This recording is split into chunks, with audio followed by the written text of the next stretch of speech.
Glória a Deus, glória a Deus. Paulo, em Atena, em Bereia, e por onde ele andou, ele levava os ensinamentos das Escrituras. Então, quando ele chegava numa das sinagogas dos judeus espalhados, ele pregava o que estava escrito na sinagoga, o que estava escrito nas Escrituras. E os judeus não aceitavam. Amado, uma pessoa, antes de se converter a Cristo, ele tem uma visão. Depois que ele se converte a Cristo e nasce de novo, e tem uma vida de obediência a Cristo, a vida dele é completamente diferente. Completamente diferente. Porque antes dele conhecer a Cristo, há uma cegueira espiritual numa pessoa. Ele não consegue ver o Evangelho. A Bíblia diz que em 2 Coríntios capítulo 4, porque os deuses desse século cegou o entendimento dos incrédulos, para que não lhe resplandeça a luz do Evangelho. Então, quando Paulo, antes dele se tornar apóstolo, Saulo de Társio, ele tinha uma interpretação da lei, de uma forma. Ele via a lei de uma forma, mas depois que ele se converte ao cristianismo, ele tem uma visão da lei agora completamente diferente daquele que ele teve. Por isso que em 2 Coríntios, capítulo 3, versículo 16, a Bíblia diz, quando uma pessoa se converte a Jesus Cristo, o véu é tirado dos olhos dele. Isso é um véu espiritual. Homem nenhum, doutor nenhum, intelectual nenhum, vai tirar dos olhos de uma pessoa. Isso é quem tira o Espírito Santo. É só o poder da palavra de Deus. Ninguém consegue tirar, não. É fechado. Então, Paulo teve problemas quando ele chegava na sinagoga dos judeus, porque os judeus resistiam. No capítulo 17 do livro da igreja, versículo 2, assim, Paulo, como tinha por costume, foi ter com eles, e por 3 semanas disputava com ele sobre as Escrituras. O apóstolo Paulo, ele ia numa sinagoga dos judeus, onde ele se reunia nos dias de feriado do seu descanso, o dia sabático, ele entrava lá e levava uma discussão. Ele criava uma discussão ali com os judeus, uma discussão sadia, dentro das Escrituras. E Paulo discutia com ele a respeito das Escrituras deles, E ele não conseguia ter a visão que naquele momento Paulo tinha, que antes Saulo não tinha, que era o Paulo, O que eram as Escrituras que Paulo debatia com eles? Era os primeiros 5 livros de Moisés, chama Torá, que era o livro que a maioria dos judeus, alguns deles até o dia de hoje, eles têm como crença, outros não mais, outros não usam mais o Torá, não usam mais a Bíblia, e aí por diante. Muito bem. Outra parte dos profetas, salmos, provérbios, que vai chegar até ali o livro de Malaquias, no período, porque o livro de Mateus não tinha sido escrito ainda. Então, o que aconteceu? Paulo pegava aquelas escrituras deles, dos judeus. Como Paulo era um homem que veio do judaísmo, ele sabia muito bem de onde ele veio, da qual religião ele veio. Então Paulo tinha uma autoridade, um conhecimento de passar para os judeus aquilo que de lá ele veio. É como uma pessoa hoje, que ele é da Umbanda, né? Que banda, um negócio desse aí, e ele sai de lá, se converte ao cristianismo. Quando ele se converte ao cristianismo, ele, como ninguém, tem um conhecimento profundo dali daquela religião da qual ele saiu. Porque às vezes tem pessoas que ele já foi criado de pequeno lá naquela religião. Os pais eram de lá, os filhos eram de lá. Então ele quando ele vem para o cristianismo, ele sabe dizer com profundidade o que tem, como é a crença dele, como era a crença dele no passado, de que qualquer outro tipo de especulação que uma pessoa venha falar.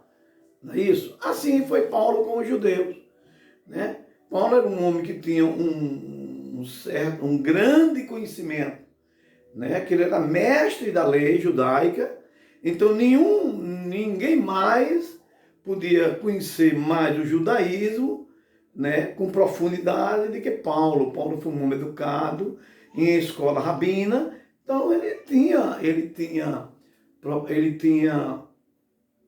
como discutir aquele assunto, ele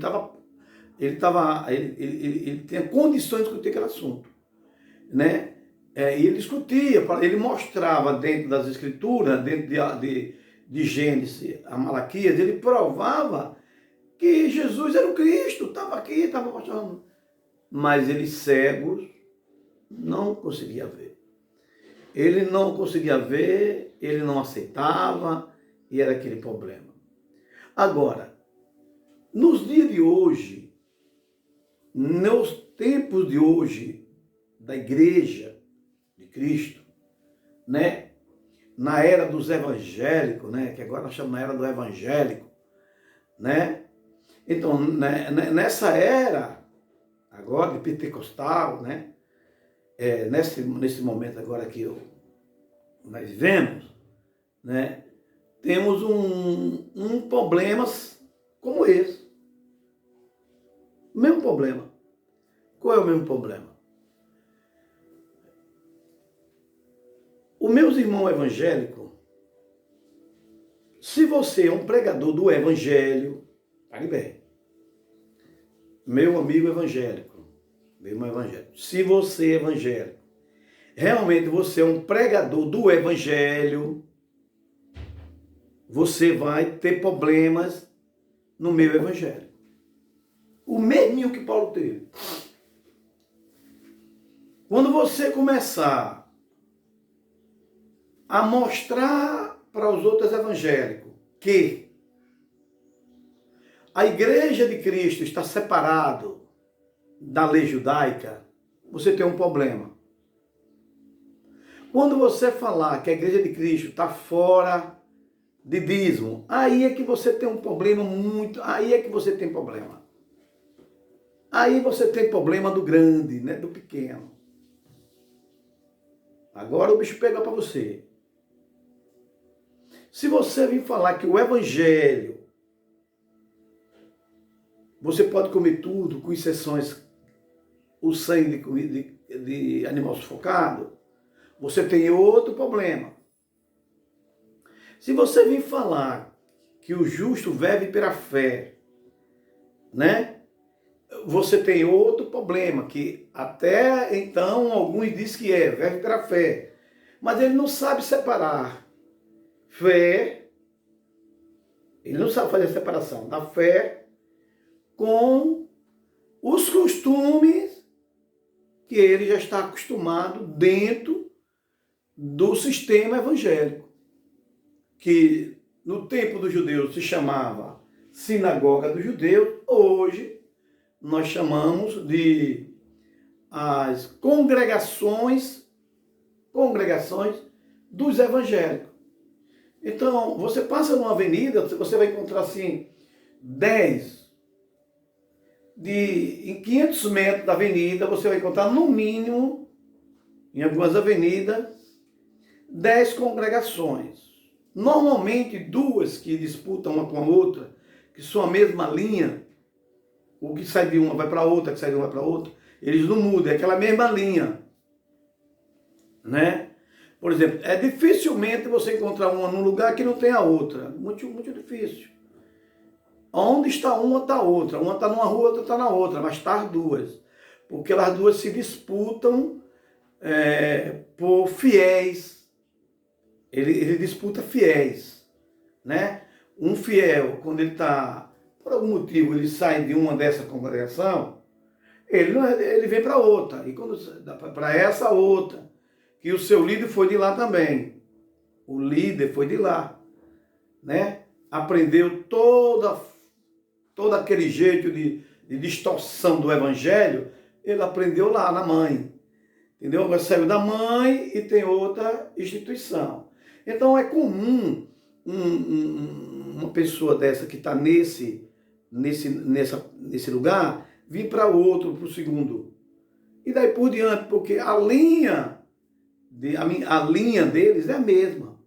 Um invoca mais demônio, chama, bota, aquele negócio todo. A outra é um pouco menos, entendeu? Mas existe show de mentira também do mesmo, quase da mesma forma. Então, são linhas de congregações que elas têm igualdade, entendeu?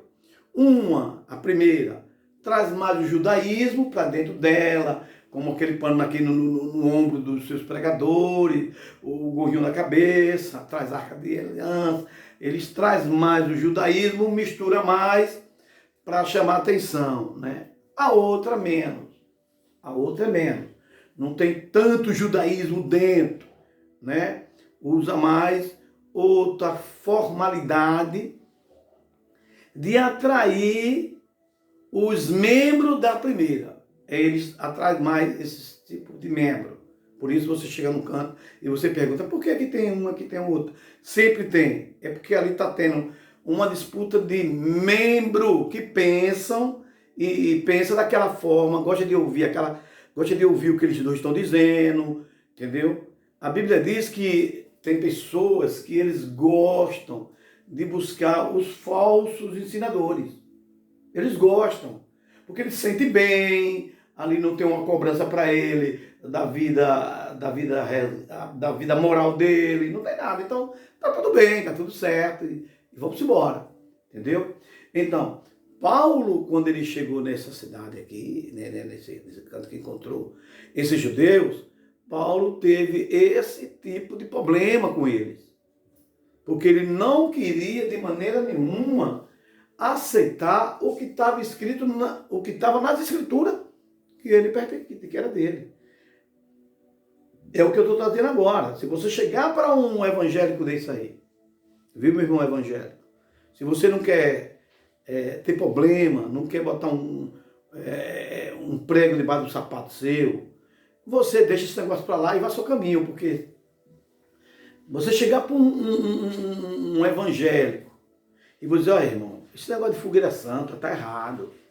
Isso não está no Evangelho de Jesus Cristo. Olha o que você vai ganhar. Primeiro, pode até não lhe dizer na hora. Às vezes não lhe diz na hora. Mas quando você der a volta, você virar as costas. Acabou. Agora você vai ser vítima de crítica. Você vai ser vítima de crítica, irmão. Porque eles gostam de ir para lá. Eles têm prazer daquilo, porque ele vai buscar lá aquilo que eles estão dando. Entendeu? Então ele vende a moto dele, ele vende o carro dele, ele pega o 13º mês dele, tudo dele ele leva, e lá ele faz aquilo na maior satisfação. E se ele vai para um lugar que o pregador faz, olha, não, você contribua quanto você quiser, fique em paz. Essas pessoas que estão acostumadas dessa forma aí, ele não vai aceitar esse evangelho do segundo pregador. Porque ele está acostumado. Eu conheci um senhor, os carros dos pastores dessa instituição, era lá para o rapaz lavar, porque ela trabalhava a semana toda lavando o carro dele. Chegava no final de semana, ele ficava com a cara por cima. Ficava com a cara por cima. Eu digo, rapaz, isso está errado. Não misture o seu trabalho com isso, não. Aquele tem que vir lhe pagar. Mesmo que ele pague um pouco menos, mas ele tem que pagar vocês, ao senhor. Como é que você vai viver? Sabe o que aconteceu? A mulher queria ver não sei quem na frente dela, não queria me ver, porque ela achou que eu dei um mau conselho ao marido dela. Tá vendo, irmão, como é que é o negócio? E agora? Então, é trabalho para ele de graça. Ontem ele fica um dia da semana, o dia todinho lavando o carro deles. Fica lá, limpando, e termina o expediente, ele tá aí com a cara para cima. Então, se ele acha que tá certo assim, entendeu? Então, eles gostam, são um grupo de pessoas. Então, no dia de hoje, um evangelista que vai pregar o verdadeiro evangelho em qualquer lugar, ele tem problema. Não existe de forma alguma, se você for levar o evangelho aonde já tem esse grupo de evangélico, você vai ter problema. Você vai ter problema. Porque depois eles vão lá. Olha, irmão, eu já ganhei alma para Jesus. Eu já ganhei família para Jesus. Eu já ganhei família de pessoas que estavam na Umbanda. Ganhei a família toda para Cristo. Jesus salvou todos eles. Do mais velho, da dona do terreiro, tudo. Depois desse povo salvo, foi que veio problema. Que quando um daquela tradicional, que só toma ceia se casar no civil, é um problema grande aí. Aí é que é problema. Foi na casa do povo de lá, disse que a pessoa estava em pecado, porque não era casada no civil. Olha, a pessoa saiu da macumba, poxa. Disse que a pessoa não podia pregar, disse que a pessoa não podia tomar ceia. Olha, foi um problema que criou muito grande. Agora, recente, eu tive outros problemas desses para resolver. Que depois de uma família lá na fazenda salva, a dona da casa, a nora, o filho da dona, uma irmã, 6 pessoas. Uma benção apareceu lá, aí ele foi lá. E criou o mesmo problema. Ela se reunia lá no quintal, assim na área da casa, e fazia seus cultos, ali uma benção. Aí foram dizer, a senhora não pode fazer culto. Você não pode estar fazendo isso, vocês têm que ter um pastor para vir fazer aqui. Né? E criou um maior problema na vida dos irmãos. Existe isso até o dia de hoje. E você quer ver se é verdade ou mentira, meu amado irmão? Vá. Saia por aí. Vá levar o evangelho de Cristo, o evangelho da graça, para você ver com quem você vai se topar. Quantos evangélicos vai ser contra você? Vá. E daquele alienado, ixi, meu pai do céu, aí é que você tem problema. Amém? Foi o que Paulo encontrou. Então, nos dias de hoje, vamos fazer o que Jesus disse. Jesus disse para os judeus, examinar as escrituras. Hoje o evangelho está dizendo assim, examine o evangelho. Vá ler um pouco o evangelho, para você entender o que é o evangelho e o que é religião evangélica. Você separar uma coisa da outra. Amém? Que Jesus Cristo te abençoe e te guarde.